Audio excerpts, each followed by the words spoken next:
અને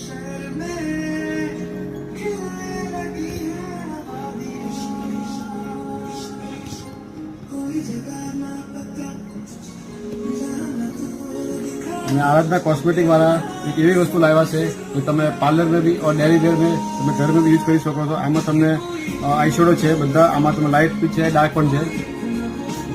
પછી લિપસ્ટિકના 16 શેડ છે, આમાં મરૂન, પિંક, ન્યૂડ બધા શેડ મળશે તમને। પછી એક હાઇલાઇટર છે, આમાં રોઝ ગોલ્ડ, સિલ્વર, ગોલ્ડ બધા શેડ છે। પછી લાઇટ ડાર્ક બ્લશર છે। આમાં એક યુનિક વસ્તુ આ છે કે આમાં તમને કોમ્પેક્ટના 3 શેડ છે, કાઉન્ટર છે અને આઈબ્રો ડિફાઇનર છે। પછી આમાં બહુ બધા અલગ અલગ કંપનીના શેડ તમને જોવા મળશે, જોઈ લો। આ લેવા માટે તમે અમારી આઈડીને ફોલો કરો અને લાઈક કરો। બધી વસ્તુ લેવા માટે આઈડી વિઝિટ કરો આરાધના કોસ્મેટિક।